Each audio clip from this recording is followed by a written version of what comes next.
Okay, we're going to have some fun today because, Jessica, you're going to be thinking like you're representing a buyer. Okay. And I'm going to be thinking like I'm representing a seller because we're moving into what we call November, December, January, February. The market is remarkably different. Right. It's just different than it is spring, summer, and even fall. Yeah. So if you're talking to buyers, I want you to look right at them and tell them what they can expect. We might be able to see a little bit of a seasonal shift in pricing.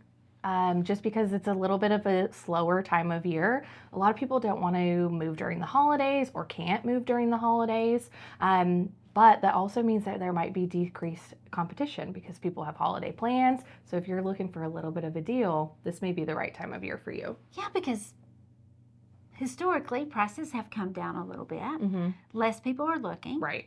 And if I'm talking to a seller, here's what I'm going to say. Okay, so you have to decide, do you want to sell quick or are you willing to wait? Because if you want to sell quick, we're probably going to have to negotiate a little bit more on closing costs and the purchase price because there's just less people buying. Right. However, for my sellers that want the most money, I always tell them, you're just going to have to hang through about March whenever it turns. Because when it turns, every year it turns just like that. It goes from where we were at to where we're going. Right. So from a buyer's perspective, you can find some good deals in the wintertime. From a seller's perspective, you have to make the decision, do I want to sell or do I want to wait? Now, I also have been telling my sellers that something new we have to factor in is like I was talking to somebody and he said, I don't want to come down on the price at all.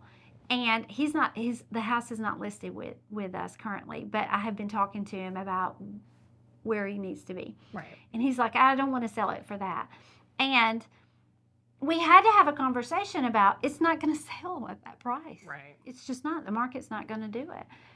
And if it takes you 6 to 7 months to sell, how much interest are you paying, just straight up interest on your mortgage payment?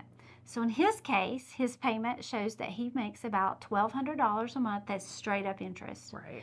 So if he does that for 6 months, how much money is that? Quite a bit. Yeah, a little over $7,000. Yeah. So we theoretically could come down $7,000, sell the house quicker, and he comes out the same. Yeah. With no frustration. So you really need to have a conversation if you're working with a buyer or you're working with a seller. Make sure they have all the facts. True. That's all we're asking is make sure that you give them all the choices.